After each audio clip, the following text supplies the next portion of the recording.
Friends எல்லாம் சேர்ந்து நான் காலேஜ் செகண்ட் இயர் படிக்கும்போது ஒரு சூப்பரா ஒரு ட்ரிப் பிளான் பண்ணலாம் அப்படின்னு சொல்லிட்டு பிளான் பண்ணோம். எங்க போனோம் அப்படின்னு பார்த்தீங்கன்னா, தி கிரேட் மணாலி இன் ஹிமாச்சல் பிரதேஷ்.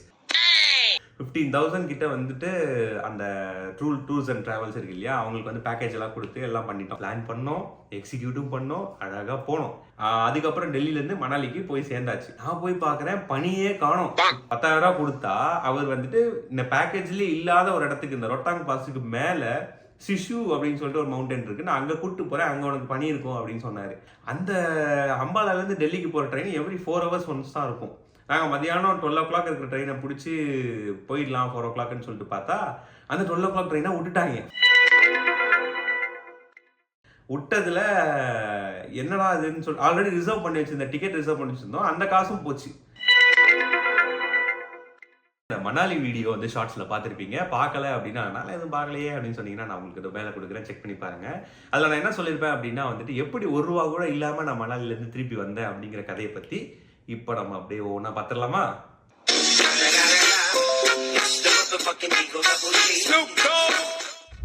ஸோ ஃபர்ஸ்ட் என்ன அப்படின்னு பார்த்தீங்கன்னா, ஃப்ரெண்ட்ஸ் எல்லாம் சேர்ந்து நான் காலேஜ் செகண்ட் இயர் படிக்கும்போது ஒரு சூப்பராக ஒரு ட்ரிப்பு பிளான் பண்ணலாம் அப்படின்னு சொல்லிட்டு பிளான் பண்ணோம்.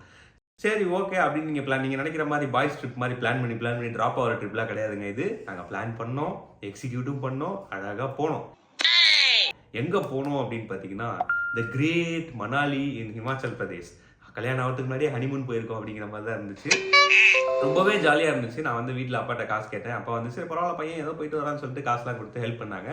15,000 கிட்ட வந்துட்டு அந்த டூர்ஸ் அண்ட் டிராவல்ஸ் இருக்கு இல்லையா, அவங்களுக்கு வந்து பேக்கேஜ் எல்லாம் கொடுத்து எல்லாம் பண்ணிட்டோம்.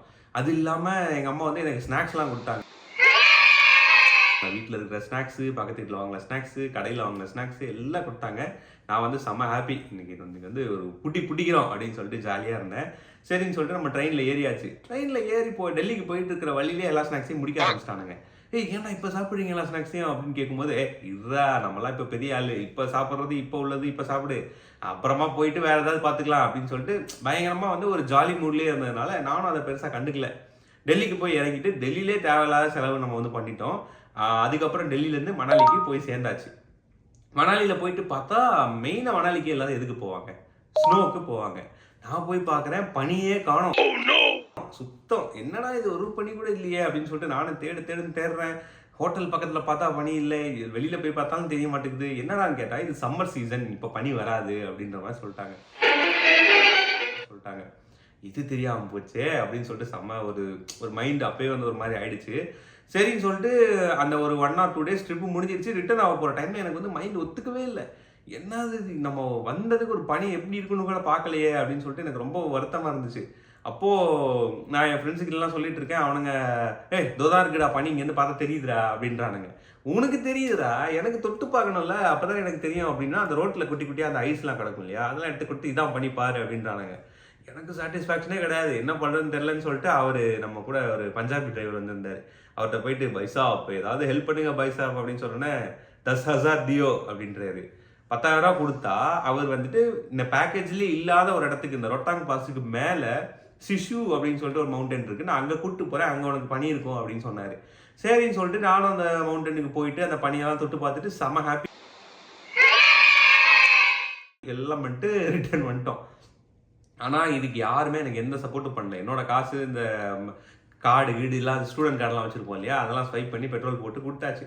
திருப்பி வர்ற வழியில் டெல்லிக்கு வர்ற வழியில் பஞ்சாப்லாம் தாண்டி ஹரியானாவில் வந்துட்டு இருக்கும்போது அப்போ சொல்கிறாரு, இந்த மாதிரி இதுக்கு மேலே என்னால் வந்து கூப்பிட்டு போக முடியாது உங்களை, எனக்கு வந்து பெட்ரோல் முடிஞ்சு போச்சு, உங்கள்டையும் காசு இல்லை, அதனால நான் உங்களை வந்து இங்கே அம்பாலான்ற ஒரு இடத்துல இறக்கி விட்றேன். இங்கே நீங்கள் ஒரு 4 hours 5 hours வெயிட் பண்ணிவிட்டு இங்கேருந்து ஒரு ட்ரெயினை பிடிச்சி டெல்லிக்கு போயிடுங்க, டெல்லியிலேருந்து நீங்கள் வந்து உங்களுடைய ரெகுலர் ட்ரெயினை வந்து பிடிச்சி நைட்டு கிளம்பிடுங்கன்னு சொல்லிட்டு போயிட்டார். நாங்களும் ஜாலியாக இருந்தோம். சரி ஓகே அப்படின்னு சொல்லிட்டு ஃபன் பண்ணிட்டு விளையாடிக்கிட்டு இருந்தா, அந்த அம்பாலாலேருந்து டெல்லிக்கு போகிற ட்ரெயின் எவ்ரி 4 hours ஒன்ஸ் தான் இருக்கும். நாங்கள் மதியானம் 12 o'clock இருக்கிற ட்ரெயினை பிடிச்சி போயிடலாம் 4 o'clockன்னு சொல்லிட்டு பார்த்தா, அந்த 12 o'clock ட்ரெயினை விட்டுட்டாங்க ஃபன்னில். விட்டதுல என்னடா இதுன்னு சொல்லி ஆல்ரெடி ரிசர்வ் பண்ணி வச்சிருந்த டிக்கெட் ரிசர்வ் பண்ணி வச்சிருந்தோம், அந்த காசும் போச்சு. சரின்னு சொல்லிட்டு அடுத்த ட்ரெயின் 4 o'clock வருது, அதை பிடிச்சி 8 o'clock போயிடலாம்னு சொல்லி ரெடியாக இருந்து 4 o'clock அந்த ட்ரெயினில் ஏறிட்டோம். டிக்கெட்டு எடுக்கலை, அதுதான் அங்கே மேட்ரு. ஏன்னா டிக்கெட் எடுக்க காசு இல்லைப்பா அப்படிங்கிற மாதிரி சுத்தமாக கையில் காசே இல்லை. சரின்னு சொல்லிட்டு அந்த ட்ரெயினில் ஏறி உட்காந்துட்டு நாங்கள் எப்படி உட்காந்துருந்தோம் அப்படின்னு பார்த்தீங்கன்னா, அன்ரிசர்வ்டில் சுத்தமாக இடமே கிடையாது. என்னோட பேக் ஒன்று, பெரிய பேக், புஸ் புஸ் பேக் ஒன்று இருக்கும். அந்த பேக்கை வந்து அந்த டாய்லெட்டுக்கு பக்கத்தில் அதில் பேக்கை வச்சுட்டு அது மேலே இப்படி உட்காந்துக்கிட்டு இன்னொரு பேக்கில் வந்து தலையை வச்சுக்கிட்டு இப்படி படுத்துக்கிட்டு அப்படியே ட்ராவல் பண்ணிட்டு போயிட்டு இருந்தேன். நான் யோசிச்சு கூட பார்க்கல நம்ம இந்த மாதிரி வந்து வித்தவுட்டில் வர்ற மாதிரி ட்ராவல் பண்ணுவோம் அப்படின்னு. அப்போ டிடிஆர் வந்து எங்களை ஒரே அமுக்கு அமைக்கிட்டாரு. எங்கேருந்து வரீங்க, ஆளுங்களை பார்த்தா பயங்கரமாக இருக்கீங்க, காசு கொடு, தலைக்கு 200 கொடு, 300 கொடு அப்படின்றாரு. சார் காசே இல்லை சார் அப்படின்னு சொல்லிட்டு அவர்கிட்ட கெஞ்சி கூத்தாடி ₹1 100 தான் இருந்துச்சு. அதை கொடுத்து அவரை அமுச்சு விட்டோம்.